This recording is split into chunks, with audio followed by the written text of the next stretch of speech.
my name is Beck and welcome to my July to be read list. I have a couple of books on here and most of them are sequels because I've put these in different TBR videos throughout the year so far, and I've fallen in and out of a reading slump, so I haven't really touched them and I've kind of tried to ignore them because I've felt guilty about not finishing them. And so now I'm like, no, I need to get my act together. I've got a bit of an upsweep in my reading lately, and so I thought, you know what, I'm going to tackle some sequels. So firstly, I'm going to get into a new release that I'm excited for in July, and then after that is going to be sequels. So the new release is by Becky Chambers and it's A Psalm for the Wild Built, I think. I don't know how to pronounce that word that starts with P. I think I got it right, I don't know.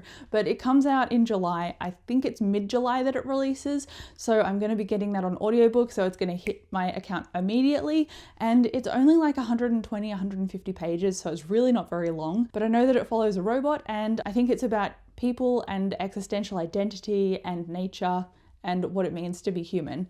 That's all I know about it, and judging how well Becky Chambers tends to write identity and people just knowing each other and understanding their place in the world, I think it's going to be brilliant. So I'm really hoping that I give it a 5 stars. So that is one novella that's on my TBR, and because it's so short, I was hoping that I can get through it the quickest, so that's why it was first. Next is going to be a book that I want to reread, and I started reading Robin Hobb's books again early this year, and then I just fell off the bandwagon because I got distracted and then reading slump, etc, etc. However, I want to read Royal Assassin. This is the second book in the Farseer trilogy, the first Robin Hobb trilogy. This is where you need to start with Assassin's Apprentice, the first book, if you want to get into Robin Hobb. I am already into Robin Hobb because I adore her books, and I've wanted to go through and make Robin Hobb content for such a long time, but I've just not read them while I've had my channel. So that is what this really is here for. It's like a placeholder to say, hey, I want to read this. It's awesome. I love the characters. I love how much they make me feel emotion.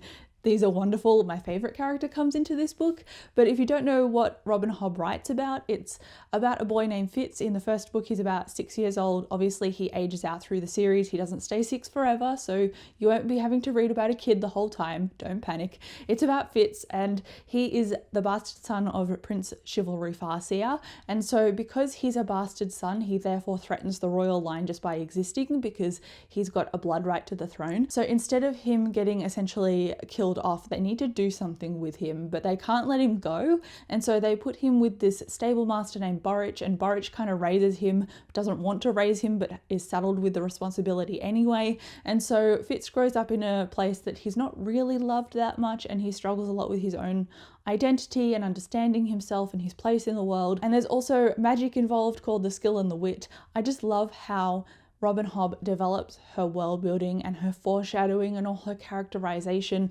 Basically everybody that you meet that's fairly significant, you've already met them or heard their name in the first book, and then that only gets built on even further. So when you are experiencing the world that Robin Hobb is building, you're only experiencing it through one perspective of Fitz.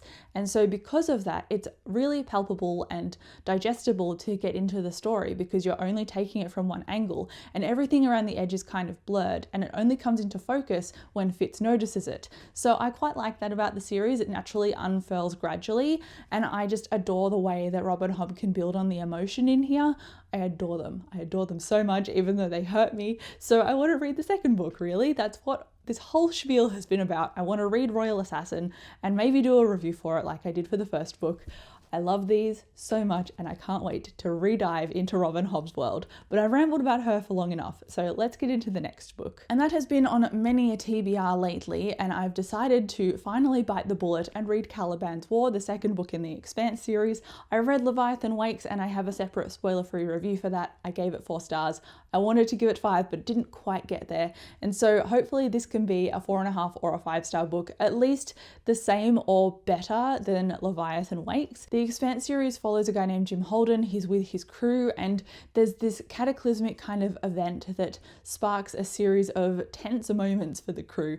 It's a very large-scale science fiction story. It involves being on the cusp of a war and these different political factions.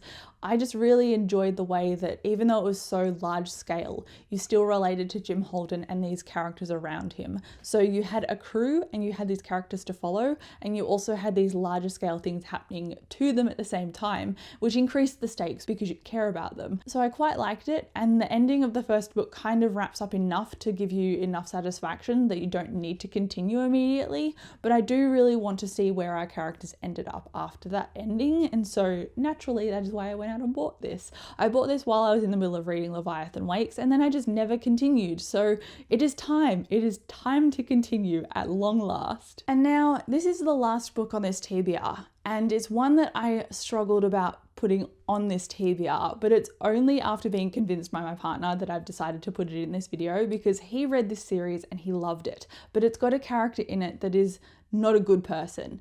And so because it's so dark, I'm like, do I really want to read about this dark character right now? Because I've been in a bit of a weird headspace in terms of just taking in content and stories. I haven't really made time for it because I wanted to relax my brain. And so reading King of Thorns is going to be a very dark experience. But apparently it's got scenes in here that are the equivalents to like the Sanderlanches in Sanderson's books, Brandon Sanderson, my favorite author. So if there are scenes in here that are that cataclysmic, then I have to read it. Mostly because he also wants to talk about it, and so he's waited very patiently for me to read these. And I read the first one, or reread the first one, a year ago because I'd read the first book and then put the series down. And I did the same thing again. I put Prince of Thorns down after I read it and I didn't continue, so it is time to continue. I have a spoiler vlog for Prince of Thorns and I don't remember enough detail about it to go straight into this one, which is my problem when I reread Prince of Thorns. I wanted to continue the series and didn't know enough detail. Now I have a vlog and it is going to take me considerably less time to watch that vlog than it is to reread the first book. I tried them on audiobook, but it jumps timelines, so it was a little bit more difficult to follow. So I'm looking forward to reading this. The audiobook is narrated by the same guy who does the Traitor's Blade series, The Greatcoats, and while I adore his narration for The Greatcoats, it doesn't quite suit this one, at least to me personally. He does an amazing job, but he's Falkio in my head. He's just Falkio, he's not Yorg. I don't like Yorg. I love Falkio, so there's the difference. But that is the last book on this TBR list, and all of them are quite chunky, so I really hope I can get to them. So that's it. Thank you so much for watching this video. Come and chat to me down below. I would love to hear from you. I'm so excited to get to these books, and I'm always very determined to get through books. It's just if I can make the time to. So praying that during July I can do this. I can do this. But again, thank you so much for watching this video. I'll come chat to you down below and I'll see you in my next one. Bye.